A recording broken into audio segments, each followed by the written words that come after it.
Hello, ladies and gentlemen. Welcome back to the podcast. I'm Mike. I'm here with Menelik, Tyrone, and Holliston. We have two special guests today. We have our own kind of Wojnarowski, Lucas Rodrigues, and Aubrey Brown. So today's topic, we're going to speak on, what's been going on with the Houston Rockets. So as we all know, the Houston Rockets are in some turmoil right now. Russell Westbrook wants out. James Harden, there's rumors about him coming to Brooklyn. We'll talk about that later in the podcast. But I just want to get the opinion because, I've been speaking to Lucas for quite some time right now. And I just want to get his opinion on it. He's an avid Knicks fan, rabid Knicks fan. Like he is, if the Knicks want anybody to represent them the way he does, like, I don't know, like the man should get season tickets the way he be beasting on the Knicks. But I want to ask his opinion on this Russell Westbrook thing and just to get his take on it, just to get us going. So, Lucas, thank you for being on the podcast today. And I would like to know, why are you so excited with the possibility of Russell Westbrook joining the New York Knicks? So, I'm excited because the Knicks haven't had a player like Westbrook on the Knicks in some time. I feel like if he came to the Knicks, it would energize a team, energize a city.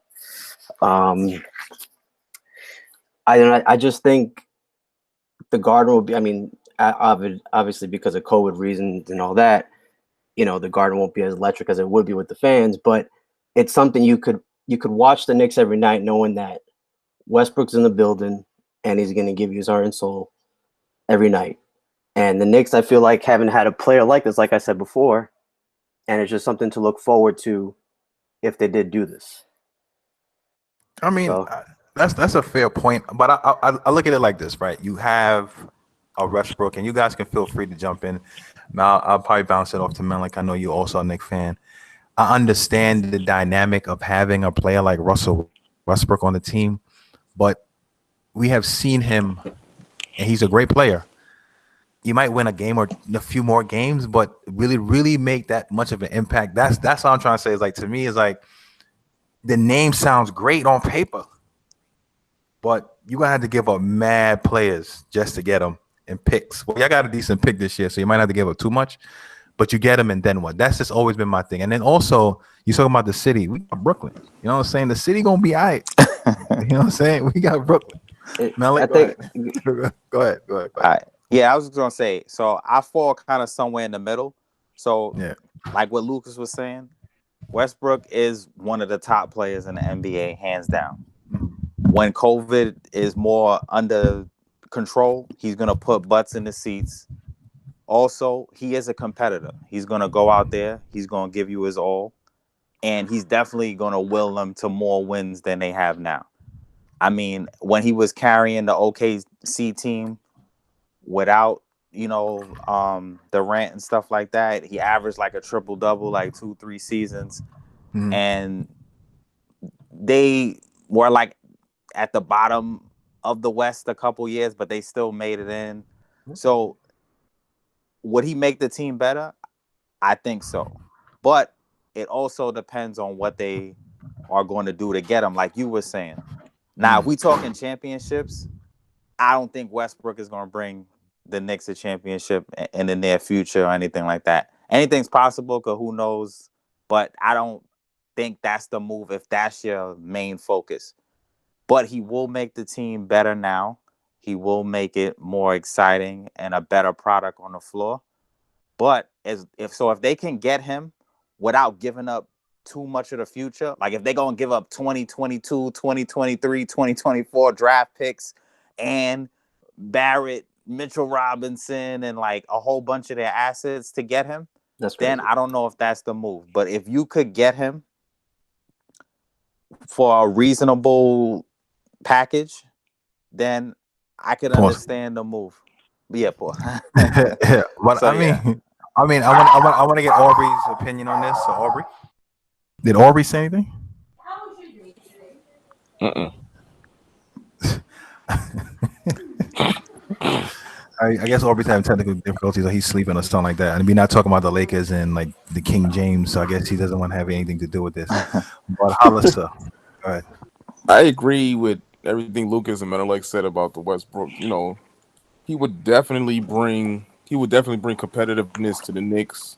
He would definitely have the young guys, playing with more of an edge and a determination. The Eastern Conference is kind of it depends on who they would give up, but they probably could try to compete for like a ninth seed, maybe at some point, could potentially try to get up there, maybe about a year or two. But he would definitely bring that competitiveness to the team. He would give them like a reason to play harder. Like, all right, guys, this is what we're trying to do. But do he really want to go to a rebuilding situation? That's another thing we got to I factor in mean, as well. I feel you, but I look at it like this perspective. I'm gonna get Towns' opinion on it, even though he hates the Knicks. I look at it I'm like sorry, this, guys. right? I'm on now. I'm sorry. I was off, people. I'm sorry, guys. I'm on. All right, I'll jump. I'll jump back to you in a second. All But my right. thing with the Westbrook thing, I'm not going to front. I mean, don't get me wrong. It's nice to have a player of his caliber and his magnitude on the team. I guess for like the monetary aspect of it. However, I look at it from this perspective. Not trying to say that Westbrook is not a quote unquote winner, but when it comes to that team thing, I don't think that he's really going to push the Knicks to that next level per se. You know what I mean? Like I look at what Chris Paul was able to do with the OKC Thunder versus what he did them times he's been there. You know what I'm saying? And yes, you might get the Knicks to scrape into the AFC this year if they keep decent players on their team. And I'm hearing that they're trying to get Gordon Hayward as well. Stuff like that. Maybe you might be able to do something, but as far as being really competitive, is this going to be more of the same? So to me, I'm like, yeah, he might come, but it's just like, all right, something to look at now when you watch MSG on cable. It's like that's pretty much it, as opposed to like saying that they really have a chance. And I feel that the Knicks are always in the predicament where it's like they never stick to what a plan. Like if they either want to do the whole rebuild, like how Brooklyn had to do, then stick to that. You know what I mean? Yeah, you're gonna suck for a little bit, but do it that way. They always in between trying to like rush the process per se and then get to that space. So I'm gonna jump to Aubrey, then I'm gonna go to Tyron, and I'm gonna go back to Lucas for his rebuttal. All right, go ahead, Aubrey. I mean, I agree with what Hollister was saying and what you were saying. I think that he's gonna bring excitement to the Garden, but my point is at what cost? Like he's gonna get his numbers, he's gonna get those triple doubles, but is he good if they do keep R.J. Barrett and Mitchell Robinson? Does he stop their development? It just to me, where does the Knicks want to go in the future? And I think I don't know who said, but who are they going to give up for Russell Westbrook? And also, he's going to hit that salary cap. If I'm not mistaken, he's getting big time money for the next few years. So I think it'll be fun to watch. I'm not a Knicks fan, but I do like to see the Knicks have an exciting team on the court. But I don't think they're going to go past, I think Hollister said, they're going to be fighting for like the 8th or 9th seed. Ever since he left Kevin Durant, has he got past the first round besides this year's Houston Rockets? I mean, he did have Paul George a couple of years. He did have Paul George with Carmelo, and they lost in the first round, I believe. So he'll be exciting. I will probably pick him up in our fantasy basketball draft, but does that turn into wins? I have no idea, guys. All right, Tyrone. Yeah, thanks for letting us know about your fantasy decisions. You can have him if he joins the Knicks. I'm just gonna say now, I'm not a Knicks fan, and I don't even want to see them successful. But the trade, if they make that trade, it's like Aubrey said. One, what are they giving up? What are you giving up? I'm pretty sure they're not gonna want to trade Mitchell Robinson or R.J. Barrett. They're gonna want to try to give up Knox, the 8th pick, and a bunch of other scrubs and expiring contracts that might. I don't know if Houston will jump on that because they could probably find a better offer somewhere else. But if he does go to the Knicks, it's more like OKC East. I don't really see any improvement with the team. And are they really just getting him for box office attraction, or are they really trying to win? Because as much as I love Russ and how much of a competitor he is, he's not a championship level player. And if they did go after him, I don't think they will ever even achieve that amount, that step, or that next level, because the type of style he plays is not winning basketball. And with the other guys they're young and inexperienced. I don't think Russ is the right player to develop those guys either. Like a Chris Paul would have been better, but Russ, no, I really don't see how that would work. I think that's more of like a box office move. So I don't know. It's typical Knicks stuff. You know, they just go for that box office stuff. That's not the right guy you should be going after. Now, Chris Paul would be a better choice, like I was just saying, but I don't think that's what they'll really go after because he's a little older and it's the contract. So yeah, his contract is big, and I think also with Chris Paul, he's at a stage right now. He was saying that he don't really want to be a part of like a rebuild process. He really want to try to do ring chasing. Like he's at the tail end of his career. Nah, and rightfully, he didn't really say that, but some people were saying that they were saying because Stephen A. said that he doesn't even want to go to the Lakers. Now, if he was ring chasing, that's where you go. So I think he wants to go somewhere that needs one more piece. And him being that missing piece, I think that's what he wants to do instead of like ring chasing or rebuilding. Exactly, I agree. But yeah, Lucas, man, I know. All right, I have one question, Tyra. You think he's the missing piece in Phoenix? Woo, those boys aren't ready yet. It's a good fit. But I don't think they'll. I don't know if they're the miss. I don't know if. Milwaukee would be a better fit for him. Milwaukee, yeah, he could be the missing piece there. But in Phoenix, I think the guys are still young, and if maybe a year or two. But he did the same thing in OKC. That was a young team, and he was successful. Which team you talking about? OKC. Yeah, OKC. That was a young team. They were successful, but they didn't. They get out the first round. Yeah, but he knew also. To be right, like he knew that they weren't really going to go nowhere. I think he had them playing above and beyond what they was anticipating to be playing at. No, I know what he's saying because OKC was probably projected, and I thought it too, to be a lottery team with him. No, that's what I'm saying. So I know what he's getting at. Like, okay, so Phoenix has more talent, so that should. I understand what he's trying to say, but I still don't know because the West is strong, and those guys, a lot of those guys are inexperienced also. I mean, OKC is inexperienced too, but you had like Steven Adams there, like guys that been in the playoffs. So you have some battle tested guys. Some guys like that whole Phoenix team is outside of Ricky Rubio, who will probably be in the trade if that happened. He's the only guy that has real playoff experience there. Yeah, and I agree. I mean, I think that'll look good it'll look good as far as helping those young guys develop, but you have to really think about where Chris Paul wants to be in his career now. I mean, I think the Milwaukee will be the better move because, like you said, they are missing a legitimate, like floor general like that who can really. I mean, Bledsoe, he's not consistent, and they both are injury prone. But at least with Chris Paul, I think he can help elevate the play of the other players and make it a little bit easier for Giannis as far as to get himself situated and set up, and have somebody else who he can rely on. When things get done, not trying to take nothing away from Chris Middleton, but he was kind of quiet in the bubble a little bit for like a couple of games in the bubble, and then he started to pick it up a little bit. But that would be a good look. But like I said, I agree with you all with the whole Westbrook thing, and I'm going to bounce back to Lucas about that as well because I look at it like this: if we were talking, post-COVID or even pre-COVID, that'd have been an exciting pick to have, to help bring people. I mean, don't get rid of the Knicks games. Always kind of sold out anyway, but at least have some type of hope and box office caliber guy you want to see every night. But aside from that, there's really nothing else. You know what I mean? RJ Barrett had some spurts here and there. They didn't have the right, chemistry as far as the team and the way they assembled the team. You had too many guys who were like, role players on their respective teams come into this one team and everybody jarring to be the man. You know what I mean? Marcus Morris was putting in that work. They traded him. Then you had Randall, who was trying to be the man. And then it's like there was times even I was watching, not because I had him on my fantasy team, but it was times I see RJ Barrett actually would produce and play well. And then cats like, nah, he getting too many shots. I got to do my thing. And then you got Knox, who like second year in still hasn't really shown that much of some growth. And you had, what was the other kid, Lucas? What's his name? Frank Ntilikina? Nah, not him. Not your boy Frank. The other kid.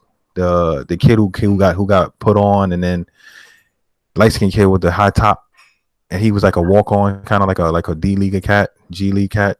Damn, Alonzo Trier. Yes, Trier. He was a nut. I know, but I'm saying he was a nut too. So it's like a lot of different things going on with that squad. So for me, I feel like even if they were to get Westbrook, you only doing it just to probably get him to eventually get some assets down the line. I don't really think you're going to really like build a team around him per se. So That's the only concern I see with it. But Lucas, I mean, I know you kind of make the case, but would you really be content with that?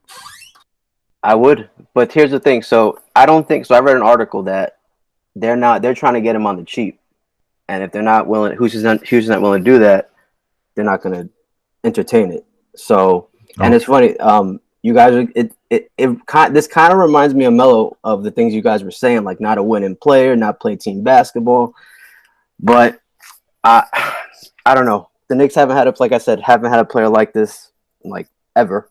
So I'm with it. I'm with it, and just see what he can do. I mean, in the short term, I mean, like I said, Thibodeau is, and I've heard this too, is like Tib wants to win.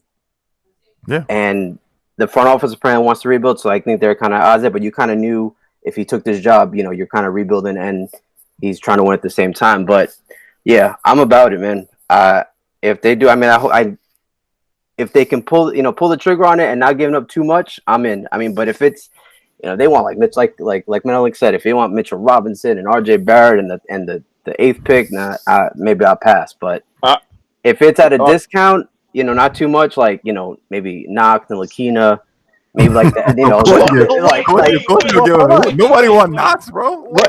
But hold on, I know. Also, hold on. Before, there's not many teams in the league that can take his contract. Yeah, that's the only thing the Knicks got. That's Charlotte did come up too. Yeah.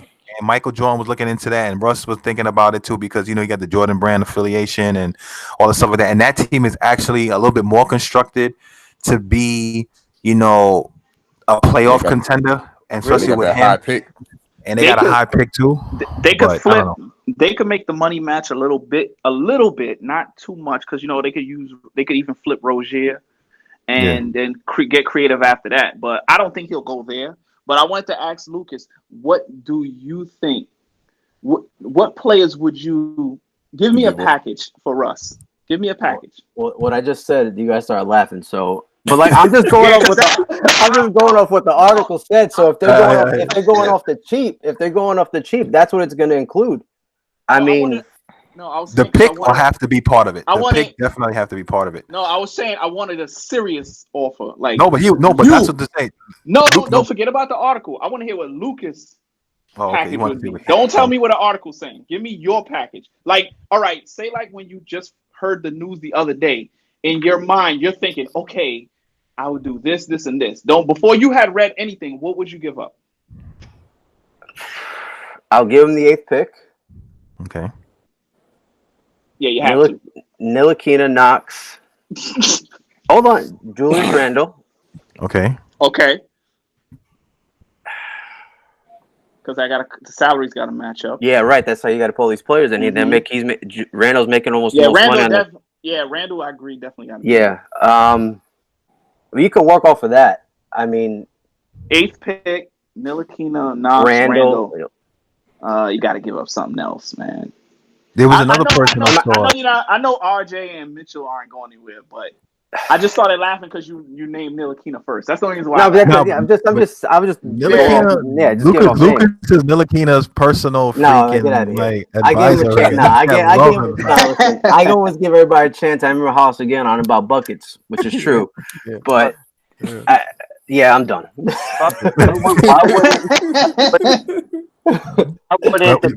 The good defensive stops here and there is cool, but I need a guard who can score. Yeah. I looked at it like this. I can see where Lucas is coming from. You know, when your team really hasn't been doing anything, you want to have some type of excitement.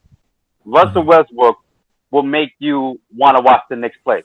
Lose, even being a fan, I'm sure Lucas could say, I'm gonna watch the Knicks, and you know what? We may have a chance of winning, but at least have somebody to watch.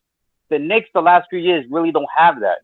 But that trade going to Houston, I think Randle, obviously, like you said, is going to be a part of it. I think Kevin Knox is going to be part of it. And unfortunately, Lucas, I think RJ Barrett is going to be a part of it. Because those other guys you named, I mean, they're laughing for a reason. You know what I'm saying? Houston, if they're going to rebuild and blow it up, they want some pieces. You got the 8th pick, they could get a decent player, even though the draft to me is kind of weak. But they could get the 8th pick. You got RJ Barrett, who really, to me, didn't play to his full potential as being a pick for the Knicks. Yeah. And Randall, not for nothing, he's a good player. He's going to give you 18 and 10. So Yeah, he just can't be the main guy. That's the problem with he Randall. can't be the main guy. He could be the third guy. He could be a third wheel. If I'm the Knicks, the one guy I try not to give up is Mitchell Robinson. I try to keep Mitchell Robinson. I agree with that. And if you get Russ, and then you work around those two guys, because now you have a big guy who can run the floor with Russ, catch alley-oops, for kind of to me a younger, little bit more better potential than a Steven Adams. Yeah, in my opinion. In my opinion. And then you work. No, sorry. Go ahead. No. That's what I'm saying. It's I do see where Lucas is coming from, being a Knick. Because when my Lakers were bad, I wanted somebody I could watch. Yeah, we're not going to win a championship, but Russell Westbrook, I would sit down and watch the Knicks game now if Russell Westbrook is on the team. That's the Lakers though. The Lakers will get anybody they want. I wouldn't even compare it. I know the last couple years, before LeBron came there. I understand that, but what I was gonna say was back to the deal. Yeah, Russ plays pretty well with decent bigs, so I think Mitchell would be the one you hold on to. So that's why I was just basically agreeing with that. Malik, I know you wanted to say something. That was just pretty much I was gonna say too. If they were going to give up one of the two out of Barrett and Mitchell, I would say Barrett, because with Mitchell, he could play with Russ more so, and I feel like Russ will probably impede Barrett's development a little more. Mm-hmm. So that was the other thing. And the only other thing I would say is another piece, not necessarily in that kind of a package that they have that some people might be interested in, Dennis Smith Jr. Oh, yeah. I feel bad for him because he was actually not garbage. He just had a bad break. But segueing from that, because, we understand, and don't get me wrong, I understand where Lucas is coming from, too, because there was a time when the Nets were struggling and they had, like, cats like, Spencer Dinwiddie and all them cats like that, and we didn't get D'Angelo Russell yet, and he was hurt. I was watching some of the games, but I was watching a lot of Knick games because they had Melo. They had, like, a little bit more entertaining guys to watch. So I was watching a lot more of their games as opposed to the Nets game. So I understand that part of it. But my thing is that it comes to a point where as a team, and especially the licks that this cat Lucas has been taking over the years for the Knicks, and I feel bad for this cat because he just can't shake him. It's like an abusive relationship, and he just want to keep taking it. And it's like, they have to stick with a one course. Like, sometimes you're going to have to suck, man. It's like the Philadelphia 76ers, they took the stands, they did the whole trust the process joint, and then they made themselves relevant. It took a few years, it took 7 years or so, but they got there. You know what I mean? And I'm not trying to say it'll take the Knicks that long, but I feel that every time the Knicks have the money, they have the capital, they have the opportunity to do things the proper way, they always trying to, do it the fast way, and then they end up shooting themselves and putting themselves in the deeper hole. So that was my only concern with that. Mike, you acting like let me help Lucas out here. You acting like the Knicks don't try. You know what I mean? The Knicks do try to get these players. It just so happens is they have they have a bad owner in James Dolan, but they do try to get these players. They tried to get LeBron. They tried to get. You know how they tried to get LeBron? You know what they did for LeBron? They went to LeBron and was like, hey, LeBron. They had the freaking cast of The Sopranos. This is terrible. Meet with LeBron to try to say, "Hey, man, I get that, but about it." You know what I'm saying? No, I'm not. Give him a slice of pizza. Yes, that's true. Give him a slice of pizza. No, but what I'm trying to say is that go ahead. I'm gonna hear what the Knicks have tried to get these big time players, but a lot, this generation of players don't look at the Garden as the older players did. They look at the Garden as they don't have they like the Garden, but they don't have the mystique like it once was. You get what I'm saying? So people even said it. Like, I think the last era was like the Kobe Bryant. They were like, where's the best place to play? I want to play at the Garden. You get what I'm saying? These younger guys, they don't look at the Garden like that. And plus, everybody knows how bad James Dolan is. Now, hopefully, James Dolan gives his new management team some freeway and steps out of the picture, kind of like how George Steinbrenner did for the New York Yankees, and let these guys do their job. And maybe by them getting a guy like Russell Westbrook, that could open up the door. And if Russell Westbrook is treated well, it would attract other superstars. The Nets is like, okay, well, I want to play in New York, but I don't want to play under James Dolan. So what's the next best thing? To go play for Brooklyn. Yeah, but Brooklyn, I hear what you're saying with that point, and I believe some of that. But what the reason why I'm saying about trying, because the Knicks had a decent squad, right? They put people in place that kind of tore that down. You know what I'm saying? And the problem with that whole way of thinking is that yes, you all of us here are in the age group that we watched the Knicks back in the '90s and early '80s and late '80s and to upwards to like the early 2000s when it was actually pretty decent, right? And we know that that team and that mystique around the Knicks was something big. Like you said, the younger generation, they don't feel it like that. And that's my point. The Knicks are going around as if like, yo, we're the Knicks. You supposed to want to play for us. You're supposed to want to love us. Look at Lucas. He got the Knicks logo on his joint. Like, you get what I'm saying? Like they just feel that their brand alone is enough.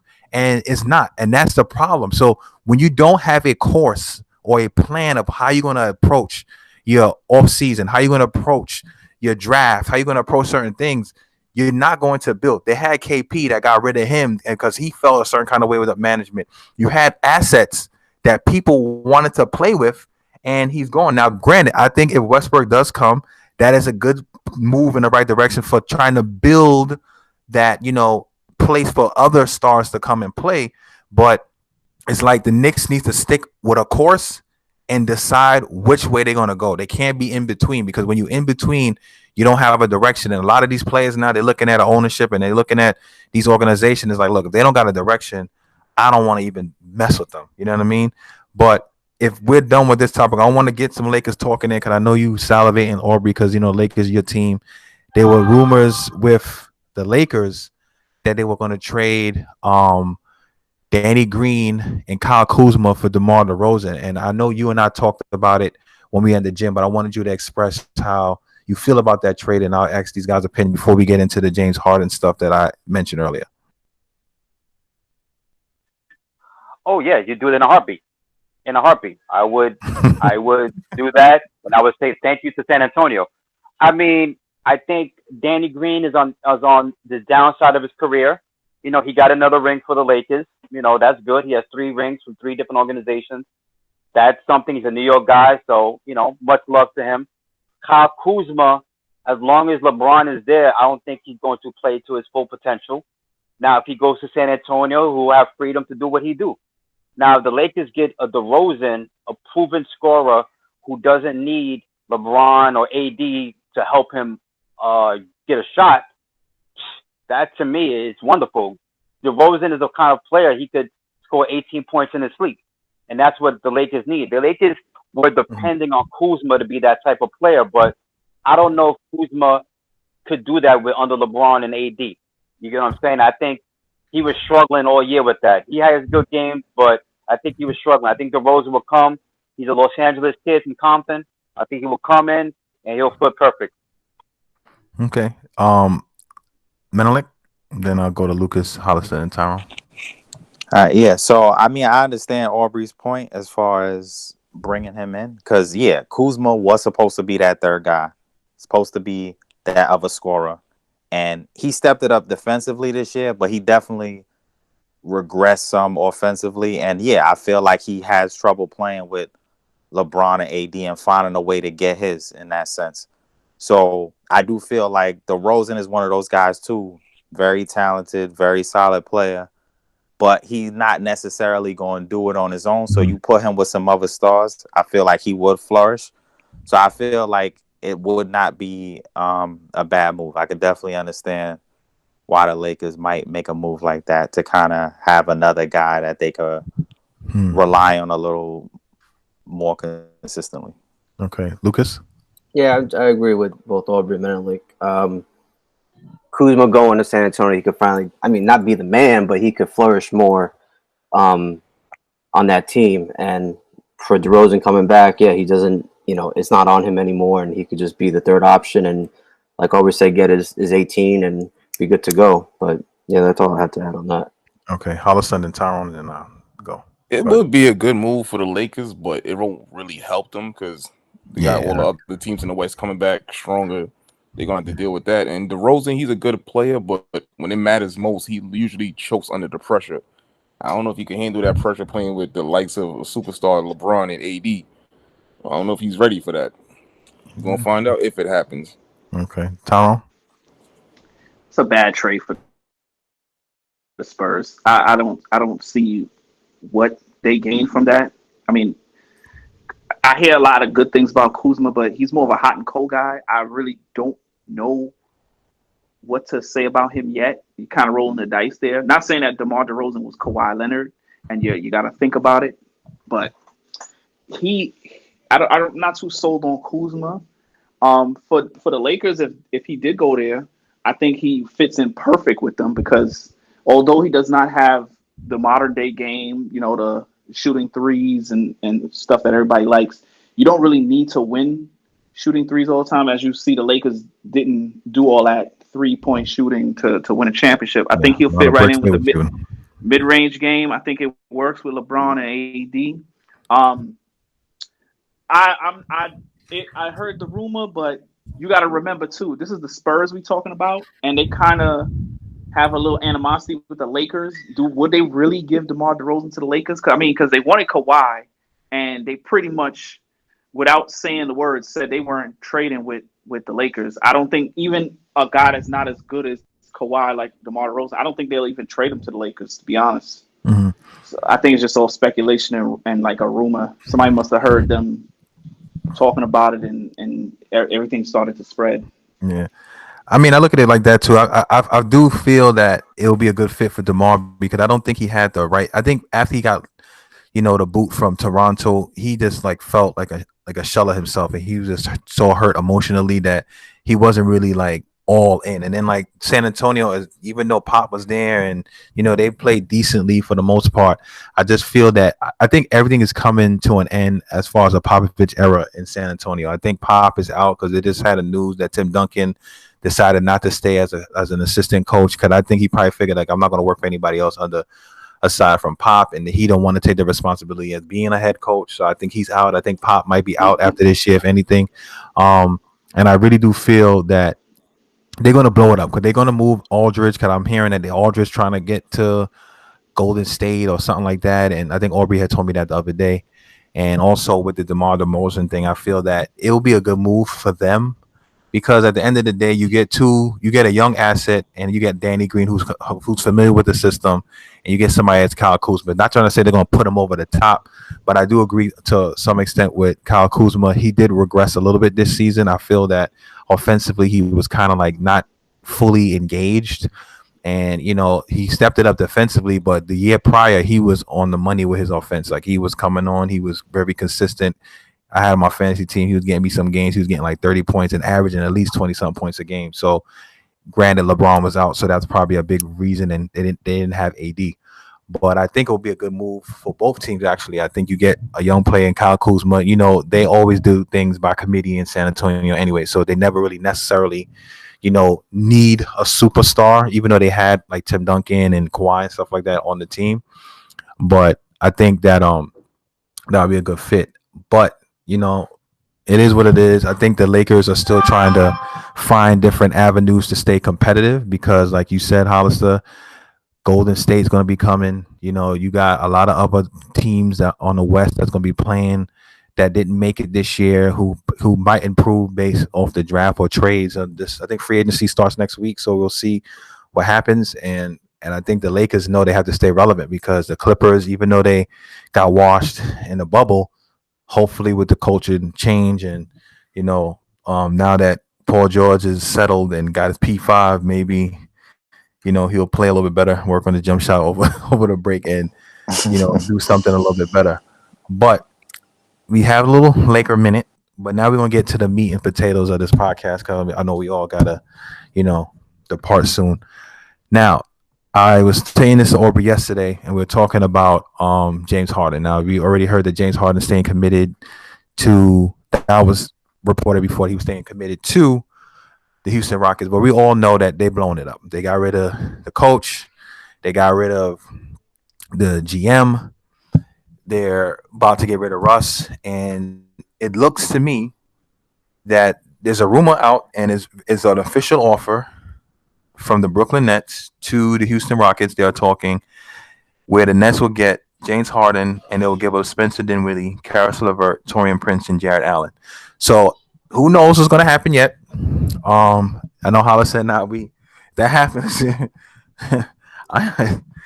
Well, we'll get into that in a second, but I want to talk about this article that I read, and not even an article, video I read, where they had like an interview with James Harden. It was like an interview maybe a couple of years ago where he was like, man, he was talking to Steph Curry. He's like, yo, man, it's like, I want to play like beautiful basketball, like how you play, man. I want to have a system like what you have, you know what I'm saying? And saying that he don't want to be playing hero ball and being that type of person. And I felt that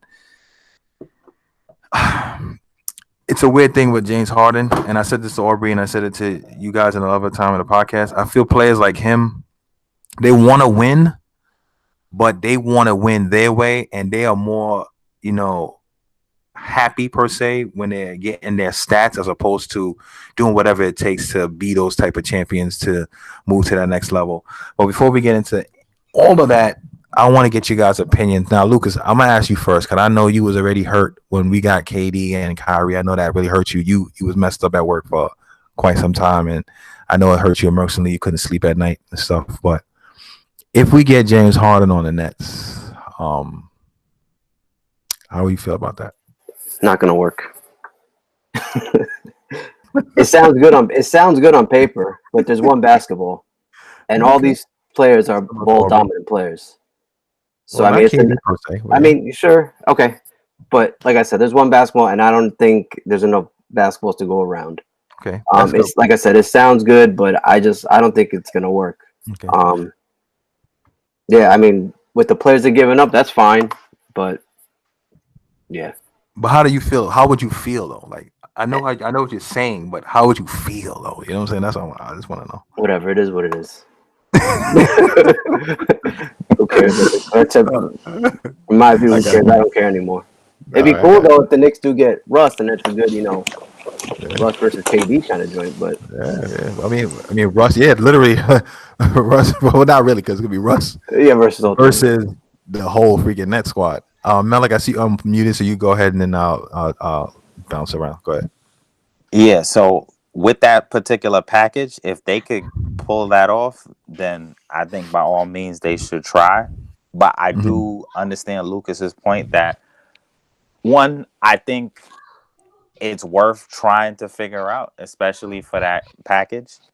But it could be an issue with, there being one basketball and all those guys.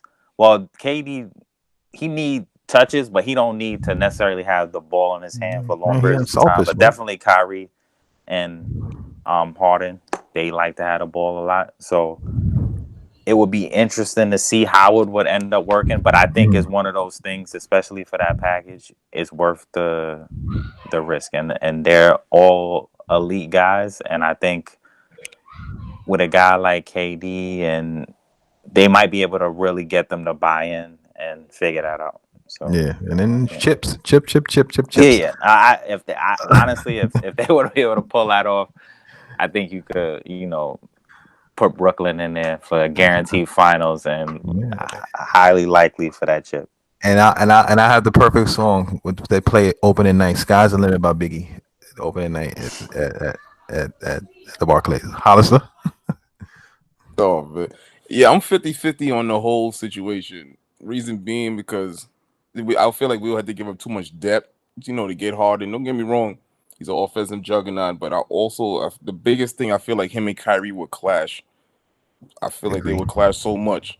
That's why I wouldn't mind Harden, but I would rather somebody else, probably like a Bradley Beal, like that would understand like their role. Like, all right, this is what y'all need me to do, this, that, and the third. Harden, I feel like he's going to be like he's just going to take over and then sometimes mess up the games. He don't play no defense and things like that. If it happens, it happens. Hey, but we going to win regardless. So it don't really matter, but that's how I feel on it. I'll give my sense on that. Aubrey? Your Lakers is finished if we get that though. Aubrey's probably like, man, I think it's funny. I mean, I agree with Lucas, man. If this was NBA 2K20, I'd be like, man, this team is gonna be ridiculous. But you're talking about James Harden. I mean, you talk about James Harden, who needs the ball in his hands 90% of the time. That's why Chris Paul was having trouble playing with him. And then you got Kyrie. Kyrie's gonna turn into your two guard? Like, who's gonna be your two guard? I do agree. KD does not need as many touches to do what KD does, because he. Mhm. But you talk about they're gonna turn the Brooklyn Nets into the Golden State Warriors. Golden State Warriors, their whole premise is pass the ball, touch and pass, touch and pass. Curry, Klay Thompson, Draymond, all them boys. That's why KD was a perfect fit for them. If you take dribble head James Harden, dribble head Kyrie Irving, and these guys, then KD, I don't see it. Like, yeah, talent alone, they'll probably be a number one seed in the Eastern Conference Championship. Yeah, I don't see it, bro. At the end of the day, is a Bradley Beal would be perfect. Guy could just spot up and hit open jump shots for them. Kyrie could drive and kick. KD could drive and kick. But you're talking about two guys who just dribble around all the time. That's not winning a championship, man. I mean, I feel you, and I'm gonna speak more into when I get to my time. I'm gonna let Tyrone speak. I think Tyrone gonna hit on some of the stuff I'm going to say, and I'll just wait and see. But go ahead, Tyrone. What do you mean by that? You, I don't. This is gonna be the ultimate test to see what kind of players Kyrie and James Harden are. Like Aubrey said, Kevin Durant, he played with Stephen Curry and Klay Thompson, so he doesn't need the ball. He can adjust to playing in a certain system. But Kyrie and James Harden are both ball dominant players, so this is going to be a test to them to see if they really want to win. Let's see how much they really want to win, and let's see how it works. I'm still kind of in disbelief that this could actually happen. It sounds too good to be true for y'all Brooklyn Nets fans. I don't know. That's too good to be true that might actually happen. It sounds like a good package with Dinwiddie, Allen. I don't remember who else you said. Prince and who else? Dinwiddie, something like that. I think it was those four. That's a fair deal, but this. It's not enough. I just don't trust Kyrie and James Harden, who are two ball dominant guys, to get it done. I mean, yeah, it'll bring Harden back to D'Antoni because he's the assistant there. But this is. I was a little surprised when I heard this. I don't. James Harden, Kyrie, and this is not the James Harden from OKC now that comes off the bench. This is James Harden that averages 35 a game. This is Kyrie who was averaging 20 something a game. He's not. He's a dribble head just like James Harden. I have to. If it happens, I have to see how they play together to really know what to say, because on paper it sounds, of course, with the names it sounds good, but if you're really looking as a basketball fan, you're looking like, how can that work? Yeah. And I think they'll win. I think they'll probably come out the East, but it's an ego. I want to see how their egos work in the finals. Like, let's say if they get down, if they're losing, like how would it work? I don't know. He couldn't even. Yeah. Tyrone, one thing, bro. How do you think their defense is going to be? That's exactly what I was just going to say, Aubrey. Yeah, that's exactly right. And you're talking about Kevin Durant, who's coming off Achilles injury. So KD is a walking bucket. He can score 28 on 1 foot. Nobody know how he's going to do playing defense. And you talk about James Harden and Kyrie as his defensive back. Kyrie is one of the worst defensive point guards I've ever seen. So Harden is so with defense. I mean, he got the big block on Dort in the bubble. So he played better defense, but you're telling me those two guards. You imagine if they're playing the Warriors and them running around chasing Steph and Klay. I don't know. Well, they got to chase them too. Look. I mean, I hear all that. They don't got to chase them because all they do is dribble. They don't really got to chase them. No, but hear me out. I'm with y'all. I'm on the fence of this whole thing. No, don't get me wrong. Like Melik said earlier, and I believe Hollister said it too. Like if you have the opportunity to get a player like that, you get it. You get that player, and you try to figure it out on the other end, right? Now, you did touch on that a little bit, Tom, when you were talking about the OKC stuff, because I was going to say that same thing, because in that basketball group that Aubrey told me about on Facebook that I'm in, they was mentioning that, and I said the same thing. I was like, I'm not sure how it would be to have, all three guys on the team, and I personally like to have the added depth that we do have. I feel like Karis LeVert and those guys do add a different dimension to the team. However, like Melik said, if you're going to make that move, you make that move. I feel that James Harden is a player who wants to play with other people that he feels are on his level and also understands the game. I feel that there's something about Kevin Durant that those guys understand him and they feel like, we're gonna rally. Because I think when he was playing with Kevin Durant, yeah, he was the guy who came off the bench and James Harden doing his thing in OKC. But I feel there's a level of respect there. The same thing with Kyrie. I feel that even though Kyrie was one of those guys who was like, kind of like a loose cannon, if you will, but because of that respect he has for KD, I think he will listen to KD and understand and buy in. Now I do think it's going to be a little bit more touchy between Kyrie and James Harden because they both need the ball in their hands to be effective. But I feel that with if that's what Steve Nash is there for, he's supposed to be the player whisperer. He's supposed to be able to help do that. Dan Tony's there. You got Jock Vaughn and them. You got a lot of other guys there to help. Don't forget Amari Stoudemire. Yeah, I was about to say you got Amari Stoudemire, the coaching extraordinaire. You know what I'm saying? Let me hear what you're going to say. Go ahead. The thing you guys say, Mike, okay, you're saying, James Harden likes playing with guys that he respects and all that. He played with Chris Paul. Beautiful basketball. He played Chris Paul. Chris Paul is like the last generation pure point guard in the NBA, man. Like, yeah, Chris Paul, and that didn't work out. But let me explain to you why. But a lot of times. And then, hold on. Remember, Chris Paul, Houston was Game 7 and Chris Paul wasn't hurt to making it to the end, for beating Golden State with KD. Remember that they could have beat them. We didn't know that yet. But they could have been. But they missed 27 threes. They missed 27 threes. But yeah, but Chris Paul was. I hear what you're saying. Go ahead. But no, I'm just jumping what you're saying. He said, James Harden like playing with guys. He just played with Russell Westbrook, one of his best friends in the NBA. Yeah. You know what I mean? And Russell Westbrook is asking to leave. Yeah. Like after one season. Yeah. After one. I get all that. So what? I don't understand. So you think this is what I'm trying to say. Harden's going to say, I'm going to Kyrie Irving in Brooklyn? No, I'm not talking about Kyrie Irving. That's the difference. As you both know, KD was the alpha dog or the best player on the OKC Thunder when both of them was there. All right, when all three of them was there, KD was the best player on that team. Mike, let me finish my point. Let me finish my point. Okay. The Chris Paul thing, right? We already know that yes, Chris Paul's a pure point guard. I get all that, but also people always had issues with Chris Paul. They are not the first set of teammates that didn't gel well with Chris Paul. A lot of people say Chris Paul could be kind of abrasive in his approach to certain things. So that could be another reason why CP3 didn't work out with James Harden. That could have been that's it. You know what I'm saying? As far as the Russell Westbrook thing, they were boys. And yes, Russ is the guy who needs to have the ball in his hand to do his own thing. And James Harden, he said, look, you come into my team, right? I need you to, fall in line. And they both don't want to do that. And they both have that kind of heavy head. I feel that with Kevin Durant, this is all speculation. This is just my personal opinion. I feel that the level of respect that these players have for a KD, right?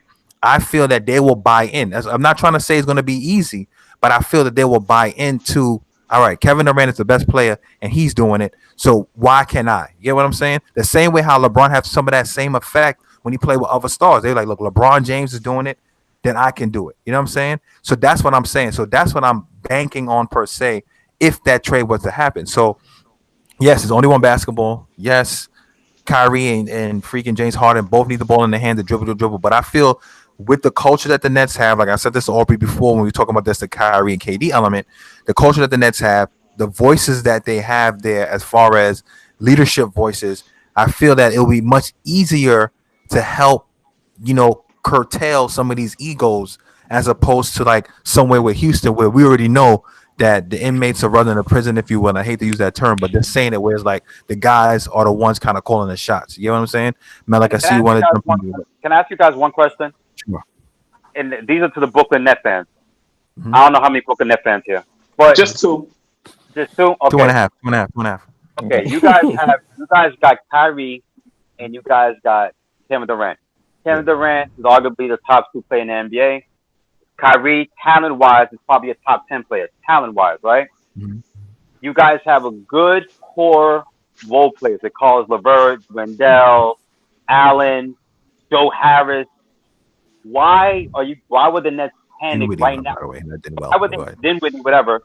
Why would they panic right now and get a guy like James Harden and not see how this team will work with the guys you have now? Mind you, the Nets went to the playoffs 2 years in a row. 1 year with D'Angelo Russell being your star player. Last year, Kyrie played with like half the game, if that, and they still made it to the playoffs. Why would you guys want to kind of blow up the team and bringing a guy like a James The, Harden. the These are same some of reason my why Brooklyn the Lakers like to stack the deck and try to make sure they can win championships. Before you finish this, Mike. Yeah. Before you finish that, Mike. Same with LeBron recruiting Kawhi Leonard. Yeah. Aubrey, this is the same organization that fired Kenny Atkinson after taking an overachieving team like the Nets to playoffs the year before, and they were actually in playoff contention this year. Tyrone, So- I had a debate with Mike about that in the gym. I said Kenny Anderson got a raw deal. I said, Yeah. this dude is like, okay, he coached the underachieving Bad News Bears teams to a freaking playoffs, and then when you finally get some star players, he'll be like, nah. Not only you get rid of him, you get rid of him to Steve Nash, a guy who's never coached before. It's kind of like I feel bad for that brother in Houston. He finally gets a head coaching position in Houston after being an assistant coach for 20 years. Yeah. And they're gonna get rid of his star players. Yeah, I was going to agree with you on that. Now, with you and I did speak about the Kenny Atkinson, and I did say I felt bad for Kenny Atkinson. I didn't think it was the right move. However, Kenny Atkinson saw the writing on the wall. He said, "Look, my voice here is not there." And I want to read you guys this quote from somebody from that same basketball binge page. There was somebody wrote, "I wonder what head coach Kyrie Irving thinks of himself when he becomes the third string." hopefully all that stage will help him. All right, you know what I'm saying? So I get all of it what you guys are saying, and I understand. Like, it is a difficult situation. This is all speculation. It sounds great. I mean, I can ask Lucas about this because he did the same thing in one of the years in the fantasy. He had like LeBron James, and then sorry, Mike, cut you off. Like, who are the role players on this team? If you're gonna blow it up like that, Joe Harris. Okay, who else? Who's playing defense on this team? A lot of D-League players. Right. That work, man. That's all we need, bro. This might be cool during the regular season, but come playoff time, it's over. It's all speculation. It's all speculation. My personal opinion, y'all should not make this deal. Y'all got a nice. I wouldn't either. Yeah. Just like my brother said, he don't feel right giving up all of that for one player, because that's all you're getting back. You're not gonna get a PJ Tucker. You're not getting a PJ Tucker. You're not getting some. You're just gonna get one Harden for those four guys, because the Rockets ain't gonna give you nothing else. And like he said, you haven't seen these guys play yet. They made it to the playoffs without KD and Kyrie with that roster.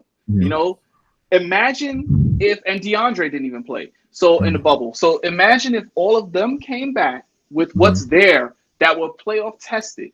Why would you mess that up? It's contractual stuff, because I think they have to pay Joe Harris is the only one. Yeah, he's a free agent. Yeah, it was but not only that, they were saying Dinwiddie also. Dinwiddie want to get paid. But Dinwiddie he's under contract. No, but I think Dinwiddie's still trying to get paid. I think he had a player option or something like that. That's what they're trying to trade him. And then also Jared Allen's also another free agent. So they look, why not get something for him? If we can get freaking James Harden for freaking Allen, Spencer Dinwiddie.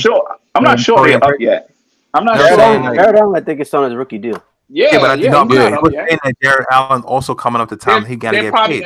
Yeah, that's what you probably got it wrong. Allen's probably up for an extension, but he's not. His contract ain't up yet. That's what I meant. They don't got to do nothing with him yet. They can wait till next year. I mean, look, man, I do agree. The Levert is a situation. Brooklyn is already panicking, and they haven't played game one yet. We're not panicking, man. We just trying to get ready. We trying to compete with the Lakers, because the Lakers, the Lakers. Brooklyn needs to just stand pat, because remember, y'all acquisitions are Kevin Durant and Kyrie Irving. Why go? You don't need to do nothing else. You're getting Kevin Durant back. Yeah. Relax. I heard KD playing well, bro. You know what I'm saying? He doing his thing. So what you need? He recruiting Ibaka to Brooklyn, which will be a good fit. That was a good fit. I'm not trying to say we need him. I'm just saying that, look, it's talk. You don't need him either. No, Ibaka we can use. We can play with him. Pause. Because at the end of the day, I mean, they said the reason why they said they needed third star, well, mainly Kyrie, because the head coach Kyrie Irving said that is because the Sunday night head coach Kyrie Irving said, you know what I mean, like, we need a third star because they need somebody consistent. Karis LeVert is a good player, but there's times where he's not a fully consistent. As far as the rest of the guy, I like the Brooklyn team, and like I said this to Aubrey yesterday, I like where we at. I think we'll be fine where we at, and I do agree with Hollis as well that I think we're okay. However, if you have the opportunity to make a move like that I think you should at least visit the idea because, like I said, you can always address things differently. The same way how the Lakers, when they did their thing and every team LeBron went on, they found a way to make certain things work. At the end of the day, it's going. I'm sorry, time out. You keep saying this. I don't understand. We got LeBron as a free agent a couple of years ago, right? Okay. And our next goal was to get AD, correct? Mm-hmm. Yes. It's not like the Lakers when before LeBron got there. We said, okay, we got LeBron, we're bringing in AD, and we're bringing in like Dame Lillard at the same time, right? And they wasn't trying to do that though. Trying to get Kawhi. They try to get Kawhi. Kawhi's like, nah, I'm not coming. They try to get other players. Hold on, LeBron played 1 year by himself. LeBron played that year by himself. We were trying to make a trade to do this. Yes, we were trying to get Kawhi. And I'm happy we didn't get him. You know what I mean? But at the end of the day, I honestly listen. If everybody who know me know, I said as long as I get LeBron and AD, we'll be okay. We'll be fine. So you think LeBron and AD, right? And this Laker team is currently constructed is enough to get out the West again and win a championship? Yeah. Absolutely not. Absolutely not. What? Well, it depends because. It depends on who y'all sign because KCP and Rondo are free agents. I think Markieff is 1, 2, and Dwight. So it depends on what you bring back. Listen, he's saying as our team is constructed. Yeah, I'm talking about right now as they constructed. I'm talking about the one that just won the chip. That same team that won the championship, the bubble championship, the asterisk championship. That team, right? that team right there, right? I was waiting for that shot to come out. Yeah, that team right there. You think they could come out the West again, bro? Yeah. You bugging. And let me tell you why. Let me tell you why. Because now our chemistry is going to be even better. Our chemistry, you're talking about, listen, all the sports analysts, yeah, everybody was saying the Clippers and you have Milwaukee, and yeah, the Lakers were in that mix. But people will even say, even if you hear sports reporters, they even saying, hey, listen, normally the team plays together better the second year around. You know what I mean? So if the Lakers don't win the finals this year, the next year with AD and LeBron, they'll get a better rhythm. We did it last year. So now the pressure is off. So now AD just has NBA finals experience. LeBron is LeBron. And at the end of the day, if I think McGee is probably going to go, but if we could keep Dwight Howard, and maybe if Boogie comes back somewhere during the season, and God forbid if we get DeMar DeRozan, we get rid of Danny Green and Kuzma, yeah, it's the Lakers, bro. Yeah, and if you guys do that, y'all have a chance. Wait. I still think y'all who will be better than us? Boogie's not going back there. Somebody's gonna give Boogie some kind of money. I wouldn't even count Boogie. I would Boogie come to Brooklyn. Stop it, man. Stop it, man. Somebody gonna get healthy. He can't stay healthy. I mean, he was healthy before he got hurt. I think with Boogie, Boogie's gonna want to redeem himself, and he gonna fight somebody. You know, he gonna play. He's gonna play. He can't play. He's not gonna want to play on a team ring chasing because he wants to get that bag still, even though he's a little older. I think he's gonna want to try to find some way to go play where he can get numbers. Tyrone, I disagree. Let me tell you why. I think he could look at what happened to Dwight Howard. Dwight Howard humbled himself, right? And mind you, Dwight Howard and Boogie Cousins were two different situations, right? Dwight Howard is more of his attitude, right? Boogie was just hurt. But he's seen how Dwight Howard revamped his career of playing his role. And now Dwight Howard honestly could go somewhere else and get a bigger contract for what he did. Because arguably, he was the best backup center in the NBA last year. So now if Boogie come in and say, you know what, I signed, I'm just going to work my way into it. And maybe, if I have a good 2021 season, 2022, I could get a big contract. Fine. But who's going to pay Boogie coming off major injuries 3 years in a row, major money? No, I'm not saying he's gonna get major money, but you gotta remember. Yeah. Dwight was only there because Boogie got hurt. Number one. Number two, Boogie is younger. Dwight is 34. I think gonna be 35 this year. True. Nobody's gonna give him no big deal. Nobody's gonna give him any big deal. Boogie still has a chance. Boogie still has a chance to get something. That's why I said he'll probably go somewhere, sign probably one of those 1-year deals again. and try to put up some numbers and maybe get a 2 or 3 year deal. Boogie's not gonna. We all know Boogie's not gonna get a max deal ever again. We know we know that. But I think these past couple seasons, Boogie going on these top teams that have all this talent, Boogie. Some of these players, they do talk about that ring chase and stuff, but after and winning championship. But a lot of these guys, they still want to put up their numbers. And I totally agree. Boogie doesn't come off to me as a guy that's looking to. He missed out on that money in New Orleans when he tore that Achilles. So I think he really wants to get that back. I don't know if the Lakers will bring him back because if they had to choose between Boogie and Dwight, they'll probably bring Dwight back because look how well he played in the playoffs, especially against Denver. It would be Boogie or JaVale McGee, and I could tell you, according to my sources, McGee will be gone. You got connect with Rob Pelinka, bro. You know what his sources is? His sources is his dreams of just let's get rid of McGee and keep Dwight and Boogie. That's his sources, his dreams. I agree. I think McGee's going to be gone because I think he served his purpose. You know what I'm saying? I don't think he's going to stay there anymore. Yeah, and he made up a lot of 3-point celebrations. That he did serve his purpose. Yeah. You're right. Yeah, and also I think the way Dwight played, they need a guy who's physical like that, and Dwight is a little bit more mobile than McGee. And Dwight has some semblance of some of that defensive prowess that he had before. And after his butt injury, I think he started playing a lot better. I will admit though, Dwight is going to get some. He's going to get some money somewhere if it's not out of LA. But I don't know. I don't know. Golden State trying to get him because Golden State wanted. I think Golden State and the Clippers were trying to get him before the Lakers got him. Yeah, but see, the Golden State was hurt, and they wasn't going nowhere. And I think it was a rumor. It was a rumor out there that's saying that they're saying that the Clippers may actually chase after Dwight before they even think about re-signing Montrezl Harrell. So I don't know how far that is. I don't know where that's gonna go, but I think the Lakers got a little bit of issues themselves, although they could fill in things. But Rondo, KCP, and Dwight, they got to at least sign 2 out of 3 of those guys if they're gonna Repeat. that too. But they're still gonna be a top team in the West. But remember, you gotta remember too is this: we still got Avery Bradley coming back. Remember, he didn't play in the bubble. He's under contract. Well, yeah, but Avery Bradley ain't no Rajon Rondo. He's not.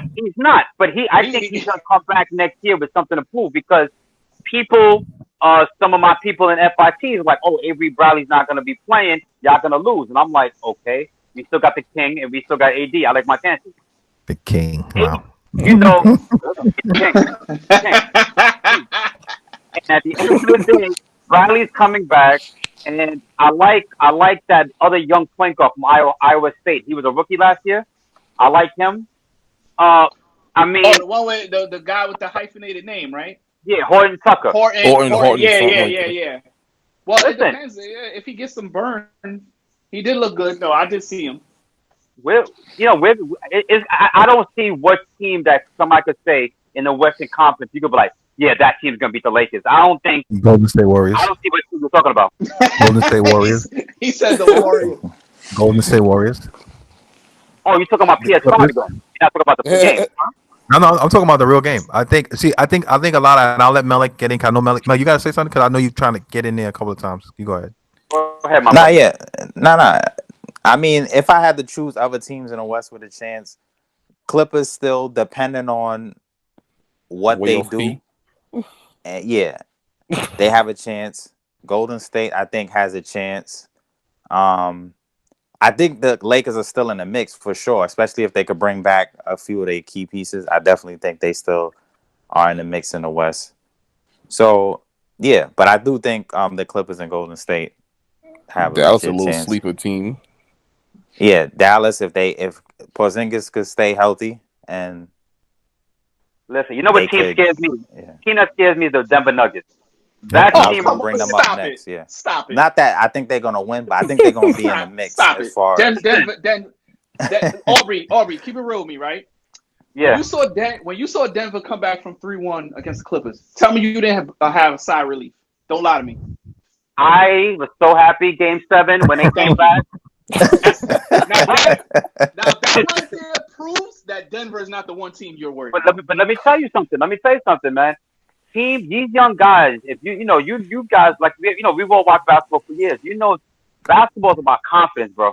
And at the end of the day, I know. It helped them. Denver is going to come in and say, listen, we lost to the Lakers in the Western Conference Finals.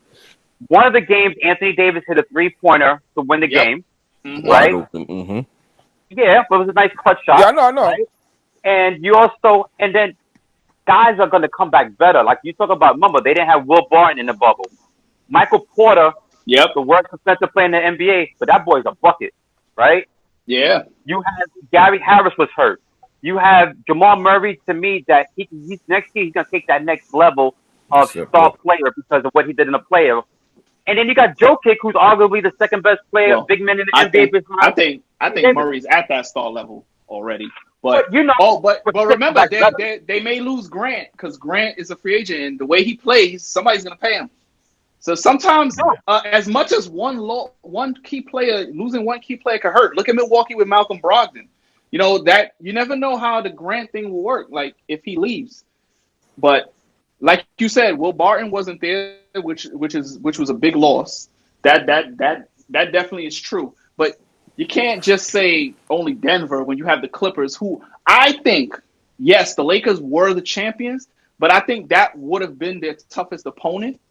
It's just that they couldn't get past who they played. And sometimes styles make fights. So, Denver got past them. But that's what goes back to my Brooklyn Nets fans. You see what happens? You get all these players, right? They look good on a roster. Oh, then they picked up they picked up Morris from the Knicks. They picked up Reggie Jackson from Detroit. They're picking up all these players, but you only can play 5 at a time. And Kawhi needs a point guard. I think Kawhi, what he misses, he wants a point guard. He wants a guy that can control the offense and get him the ball in the right position. And he does not have that with the Clippers. That's one. Okay, so what about the rumors that they're going after Rondo? Would you put them? Would you have that? Would your thoughts change on the Clippers if a guy like Rajon Rondo signed in? Because they can give him more money than the Lakers, and Rondo wants his money. I think Rondo would, but Rondo is also getting older. I think Rondo played the perfect position for us because he didn't have to play 35 minutes a game. He played like 20, 25 minutes, and he played great. And the thing about Rondo is him and LeBron played so good together is because their basketball IQ is so on point. And he had that good relationship with Anthony Davis. And he was throwing alley-oops to Anthony Davis left and right. Now, if he goes to the Clippers, he's going to play with moody-ass Kawhi Leonard. Is he going to play today? Is he not going to play today? He's playing Listen, they're cutting 10 games off of the season. He'll play. That boy's weird, man. And you're talking about he's going from the Lakers, that these guys legitimately had basketball smarts, and he played his role to perfection. Is Rajon Rondo right now a starting NBA championship point guard? I don't know. Yes, I believe so. But here's the thing, though, right? Back to what you said about him not only needed the Lakers only need him for 20, 25 minutes, and that's all he could play. That's exactly what he'll do with the Clippers because they have Patrick Beverly. He's not going to go in there to the Clippers and play 35 minutes. He'll play 25 because they'll have a guy like Patrick Beverly in. Yeah, but Patrick Beverly more is like a nuisance. I don't think he's like the point guard. Patrick Beverly is Rondo would start there, but Patrick Beverly would be that energy coming off the bench. Yeah, so being the guy that they need. I see it working and giving Rondo some time because you only need Rondo for the fourth quarter. He'll run around and do what he got to do in the first 3 quarters. But Rondo's playoff Rondo, when that fourth quarter come around, that's when you really need Rondo, so you can preserve his energy, like a lot like how Pop used to do with a lot of the guys on the Spurs. And I think Ty Lue would manage that very well if he was to go there. And Ty Lue has a relationship with Rondo already, so I think Rondo will be a good fit for them because they he and Chris Paul to me, I think are like the last of the dying breed of like the original point guards. Like they don't really need to do a whole bunch of dribbling. They know how to set up other people and elevate their game. He is the only one I've been seeing giving pinpoint besides LeBron, pinpoint alley-oops or passes to the post to AD. The other guys, they can't really, execute it the way they can. And I think that's what I was trying to say with the Lakers is like the Lakers are always still looking to make moves because they know that in order to stay competitive, they have to, get somebody else. Not to say nothing against LeBron. LeBron is going on his 18th season, whatever they want to say, and I'm thinking they're making a little bit too much of it. But the man still playing at a high level. You got AD, but that's not enough. You know what I mean? And I feel that now that everybody has this bubble thing under their belt, and we have an understanding of what it is, I feel that they know, as well as the rest of the league, that there's a lot of people coming for them. Like you said, you got the Denver Cats coming up. You got the Dallas playing well. You got Portland, got Golden State. We can't forget about these teams. Utah, there's a lot of teams that were like, a couple of bad possessions away from making it to play the Lakers. So the Lakers had a nice, flow to the championship that they got. But to say that they're going to come out the West easy, I can't say that. And look, let's not forget the Miami Heat was broken down too when they played them in the finals. Yeah. Let's not forget that, man. I know the Lakers were the better team. They were the heavy favorites. They probably would have still won. But had the Lakers lost what Miami lost, people be getting on the Heat, their title was they didn't have this guy and that guy. Yeah. Sort of like when the Warriors beat the Cavs and there was no Kyrie and Kevin Love. That's always brought up. Yeah. So it is what it is. Everybody know, Tyrone, like you just said, like how did I feel with the Clippers loss? Everybody knew the NBA Finals was the Lakers versus the Clippers. Yeah. Whoever Lakers and Clippers played in the Eastern Conference, I wasn't worried about. And no, I don't think an NBA fan was worried about Milwaukee. Or so people were like, "Oh, Lakers played Miami." I'm like, I'm gonna tell you, I said this on one of the episodes before with Mike. The team that was hurt the most by the layoff was the Bucks. They were never the same team again when they had the 4-month layoff. They was clicking on all cylinders until this layoff. So you're right about that, because especially with the way Milwaukee was playing. But had they never had this go on, I think the Bucks would have stood a chance against any team in the West. Yeah, I agree. That would have. But the only reason I kind of disagree with that, man, is because Giannis has to show me something in the playoffs. You're 100% right.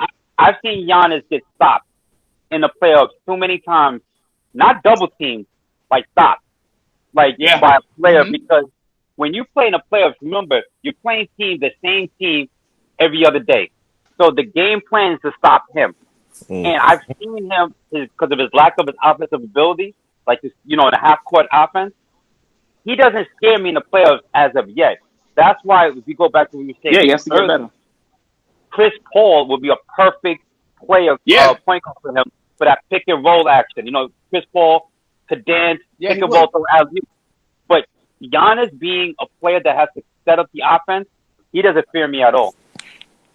No, I get that. Because I had that same debate with them in an early episode too with the Bucks, because Michael was getting on Middleton and all these other guys that weren't doing well, and I was like, they're doing their part, but Giannis has to step up. Like, I really got on Giannis, so I do agree with that. It's just that, with the things changed for them in the bubble. I think they were never the same team. I think they were a better team before the bubble than when they got in there. So that's why I was saying they would have a shot if it was never a bubble and they had continued how it was before the pandemic. I think the bubble was just that it was a race to see which team could get their stuff together and find the chemistry quicker. And I feel that's why, the Lakers already kind of had that kind of momentum. Some other teams started to pick up late. And I feel that, like you said, with the Bucks, and then the Bucks also took that game off. There was a lot of other things going on.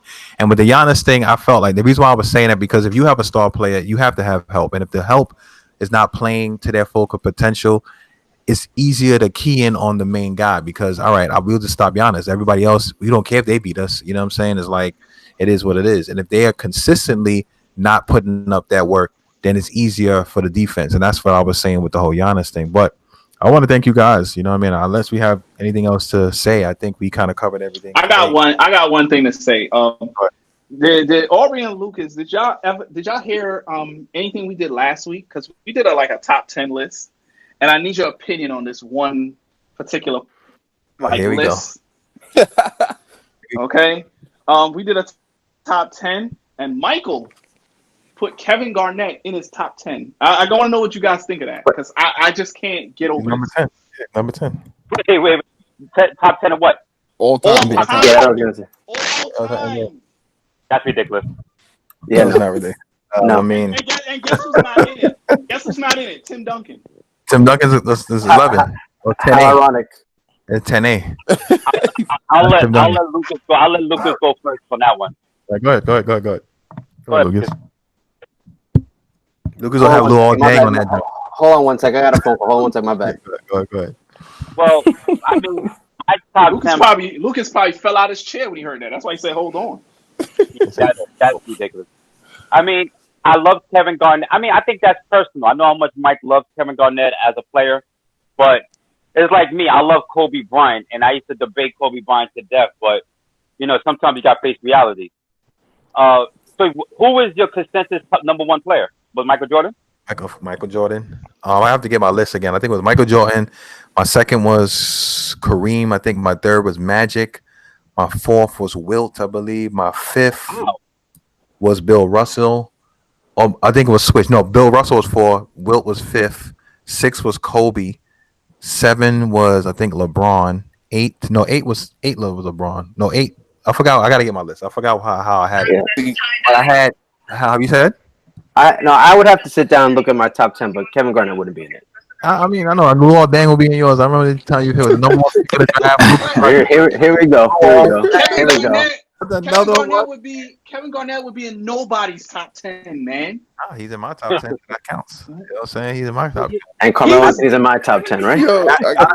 Honestly speaking, and I want to say that this is my argument, and we'll get into this because this is gonna be another hour. Nah, Lucas had something to say. I think he was going to say something. But I just want to say this real quick. The reason why I say that Kevin Garnett would have been in top 10 because I know some of the list people put Tim Duncan, not taking another away from me. God. But I'll Kevin Garnett. Yes, baby. Hold on a second. This not, baby. Hold on. I feel that if Kevin Garnett had the same opportunity to play for Popovich on the same brother, here we go. The same amount of accolades that Tim Duncan has. Period. No, he would not. Michael.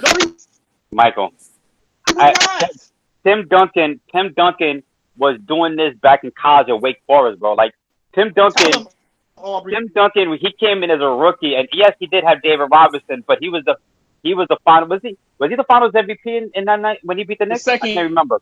The second season. It was the second season. Championship. And the thing it was about the it second is, like, season. Duncan didn't have the flash as KD because he wasn't loud and all crazy. But Duncan is Mr. Fundamental, man. That's what Shaq said, Mr. Fundamental. He looks slow. Yeah, McCammon Garnett's better than bro. Yo, Aubrey, I had this. But you know what's funny? Aubrey. Go ahead, Aubrey. Go ahead. Like I said in the GOAT episode, let me just say it real quick. Like I said in the GOAT episode, when the GOAT himself, Michael Jordan. Oh, come on with this, man. I want this man on my team to play with. Pause. That alone he said that when he was a guy averaging 10 points a game. He didn't say that when he was averaging 10 points. And even if he did, he saw the ceiling. He already knew that this cat was. Oh, Jesus, Mary. Nice. And like I said, man, like at the end of the day, Kevin Garnett put the Minnesota Timberwolves on the map, called him the big ticket for. Aubrey, Michael's not a college basketball fan, so he didn't know how dominant of a player Tim Duncan was. But my man was dominant. To know that Tim Duncan would have been the number one pick. Tim Duncan could have been enough. They were saying Tim Duncan could have been the numher one pick when he was after his sophomore year, junior year. I heard about that, but he stayed in there for 4 years. That's great. He was okay. Listen, Kevin Garnett. Yeah. Listen, I tell Michael this for years. Kevin Garnett was a great player. Tim Duncan was a franchise superstar. He's a legend. Kevin Garnett was never that kind of guy. Kevin Garnett not a legend in Minnesota? He in a T-Wolves legend? I agree with that with Michael. Yes, in Minnesota standard, the Timberwolves, he's a legend. Yeah. Oh, great, definitely. But you never looked at Kevin Garnett as that guy to carry a team. I mean, to Michael's point, I don't think he said this. To Michael's point, he never had the help. Thank you. Wally Zerbiak. Thank you, Luke. Wally Zerbiak, the only. He was an all-star. On his team. The second best Wally Zerbiak. All right.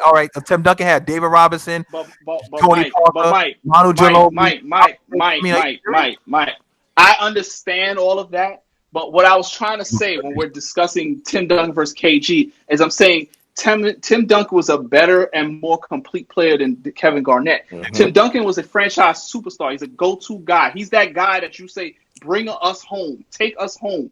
Kevin Garnett never was like that. You bring up, wait, hold on. Miami, You bring why up, you give the go-to guy? listen, you bring up. Oh, he didn't have enough help.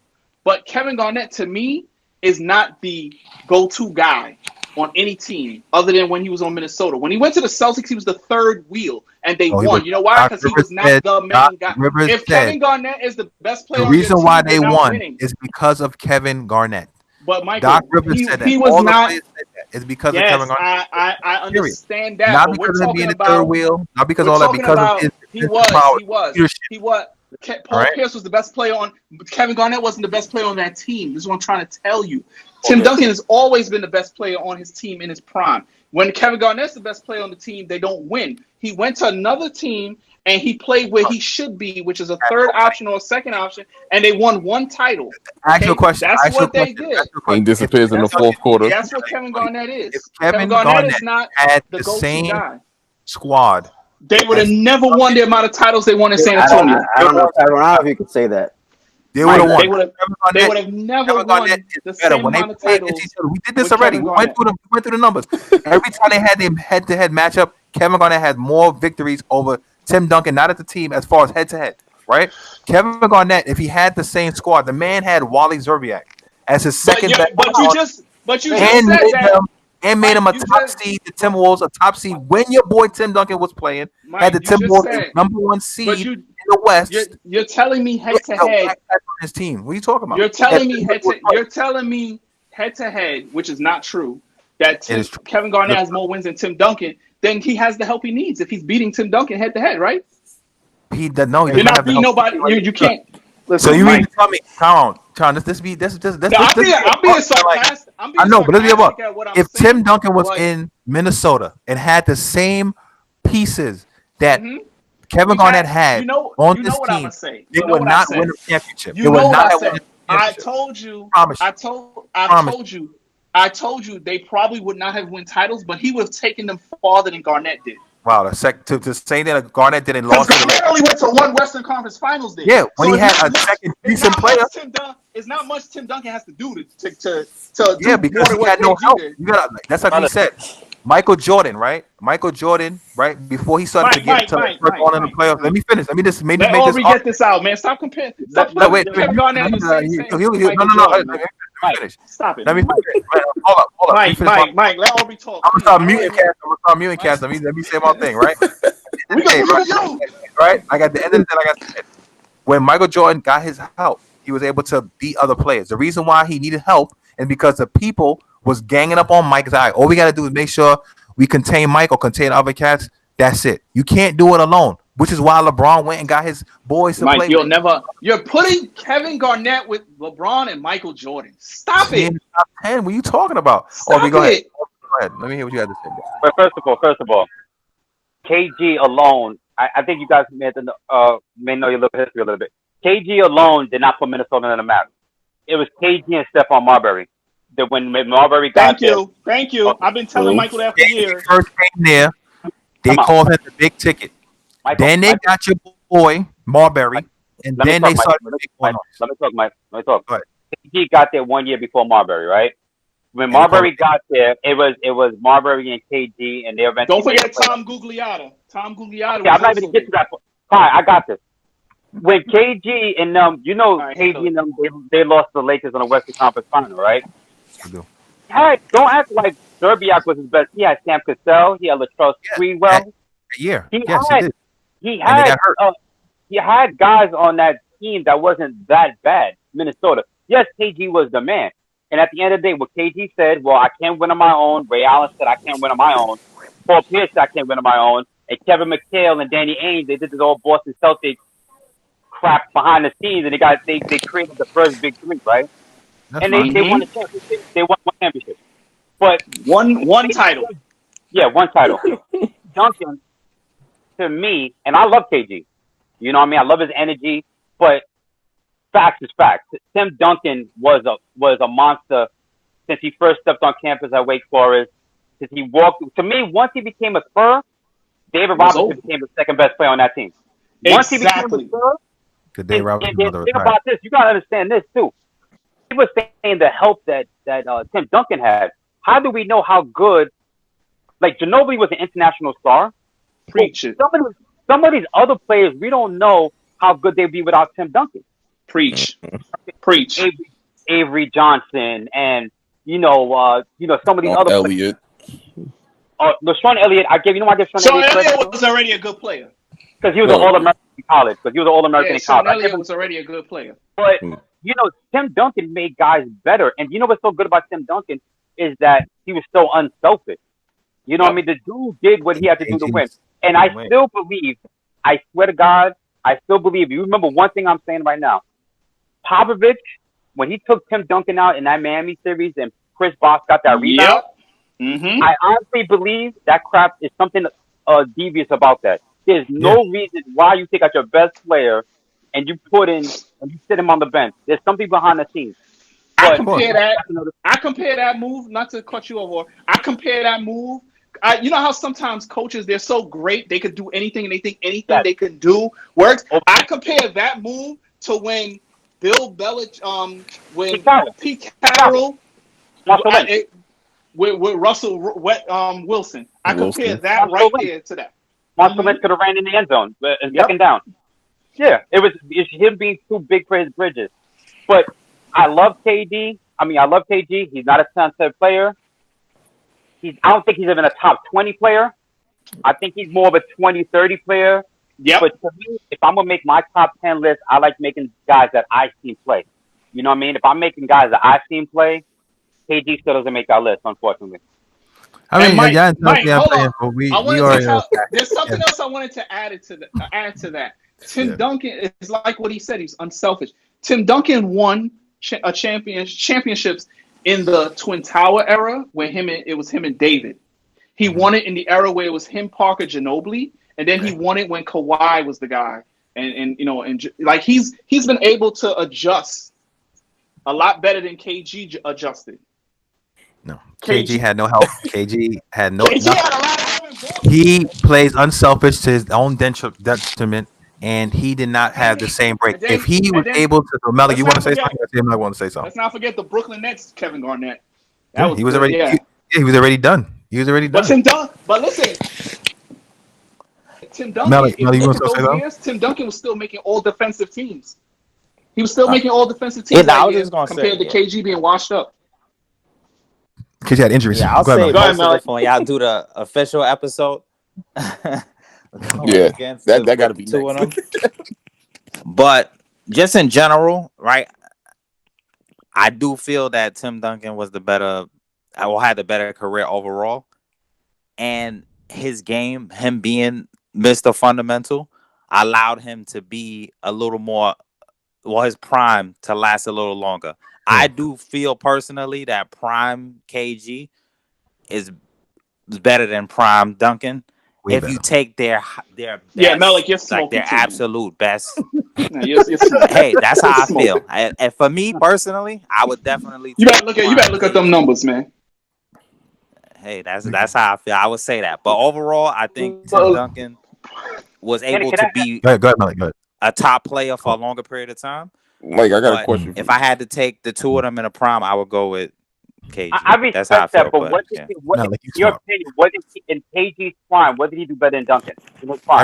Everything. Yeah, answer that because he won championships. He was a better defender. Yeah, because Tim Duncan had other people on his team. He had Popovich, and he had other people on his team. Let's be honest. That first championship, shortened season, lockout. He won that with David Robinson. He beat newly found LeBron James, who didn't have no kind of experience. All right. He beat who else? He beat. He beat Miami.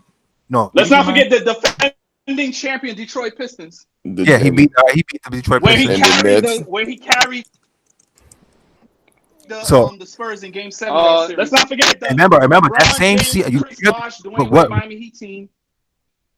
All right, but the Jason Kidd defending defending Eastern champion New Jersey Nets that went to the finals the year before. Okay, and he had the requisite help. He had the proper coach. He had the proper system. Like I said, and a lot of great players didn't get opportunities because they didn't have the proper situation. Period. KG was an old school guy. He wanted to die with his team. He didn't even want to leave the Minnesota Timberwolves. They had to force him out to go to Boston, right? And Kobe was trying to get him to come to the Lakers. He was like, nah. He took the money instead.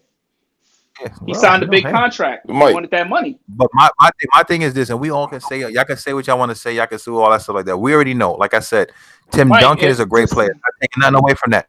But he also had a better situation. Period. Minnesota was not a great situation for KG. How great do you think Manu Ginobili and Tony Parker really were? If they Hall of Famers, what are you talking about? Wally Serbiak a Hall of Famer? Is Wally Serbiak a Hall of Famer? This is my personal opinion. Troy Hudson. I think Tony Parker is a Hall of Famer. I do not think Manu Ginobili is a Hall of Fame player. He'll get in, but I don't think he is. Yeah, but he is though. That's what I'm saying. He invented the Eurostep. Everybody named Miles doing that, bro. You know what I'm saying? I don't think Manu Ginobili is a Hall of Fame player. Tony Parker, he's a Finals MVP. He's a multiple All-Star appearances, so I think he'll get I think he deserves it. But Manu Ginobili is not a Hall of Fame player, bro. And you play with Paul Pierce and Ray Allen. Yeah, and Rajon Rondo. Yeah, and they had a chance to win 3 chips. They lost one in the finals, and KG was hurt one year. He only won one. Yeah, but he was. You know what? He had the same. He had the same thing. Remember? All right, Michael. Now you love bringing Jordan. You love bringing Michael Jordan up, right? Yeah. Okay. Michael Jordan. Remember what Ahmad Rashad asked Michael Jordan when he said, "Who's better, Kobe or LeBron?" Yeah. And what did Mike do? Kevin Durant. No, but when he said, "What did he say?" Kevin Durant first, and then he said, "I gotta go with Kobe Bryant." He said 5 beats what? He said 5 beats 3. 3 at the time. Yeah. All right. So 5 beats. Because he asked specifically about those two. Yes. He asked specifically about those 2 players. But at the end of the day, we have to use logic, right? Yes, it's a what if, but we have to use logic. You're telling me that the Minnesota Timberwolves, right, was equal to the San Antonio Spurs as far as coaching, as far as organization, as far as team? You're bugging. If we swap the 2 players, Tim Duncan will probably have the same trajectory that Kevin Garnett had at the Minnesota Timberwolves, because they didn't build around him or got rid of players too soon, right? And Kevin Garnett was on the Spurs with Popovich and that team, he would have won them same chips, if not more. He wouldn't have. Kevin Garnett was not that kind of player. He's not that kind of player. You don't understand. It's almost 2 hours. If you want to say that, we have to say this for another episode, because y'all smoking that piff. It's like you gotta go 3-5. He got a babies in the crib. You know, he muted. You know what I'm saying? But Mike, the thing I gotta ask you, Mike.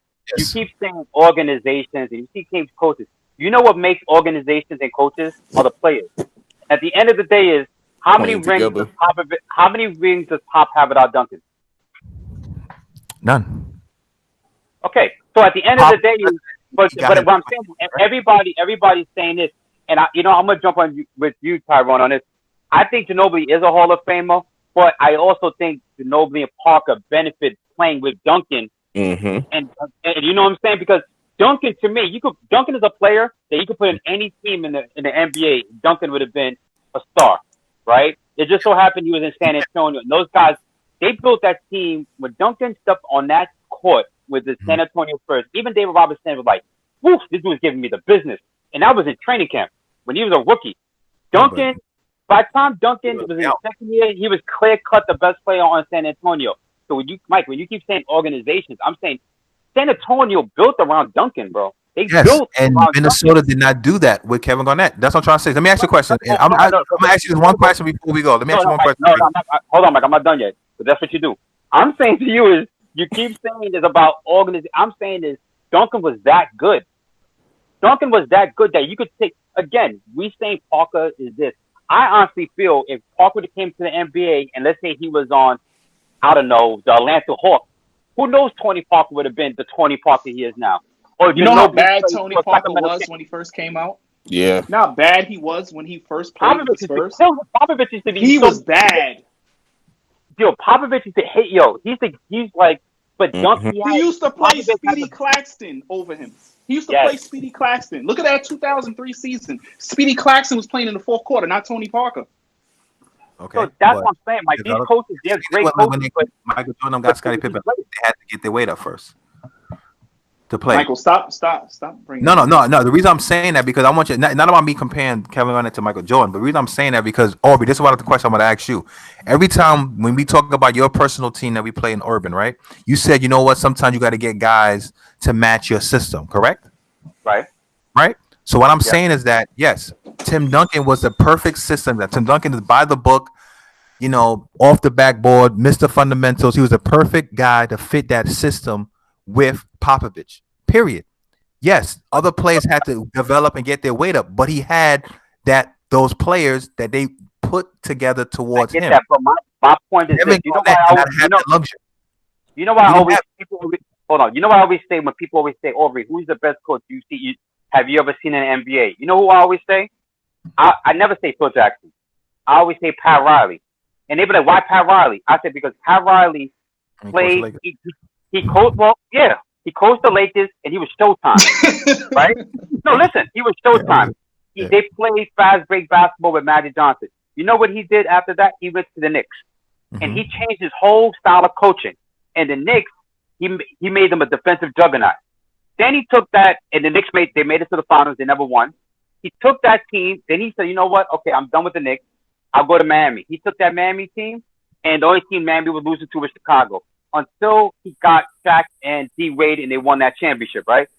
Phil Jackson, who arguably is the best coach ever, he had the GOAT, right? He had the GOAT. So what you do is you change the little things here and there, but at the end of the day, you had the best player in the world on your team.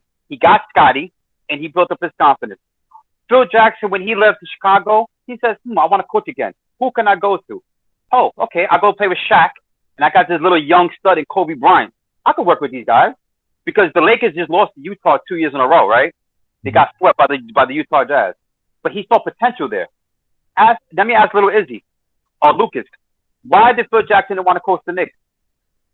Because he knew damn well he didn't have the talent to win those damn championships. Right.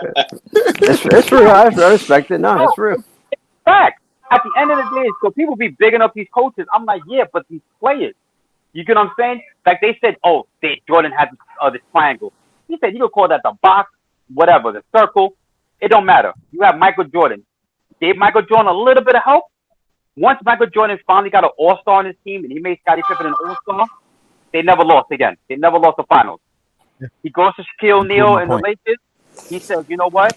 I got Shaq, the most dominant center in the NBA. Well, who's him and Olajuwon, obviously, at that time. And then you got this young thoroughbred in Kobe Bryant.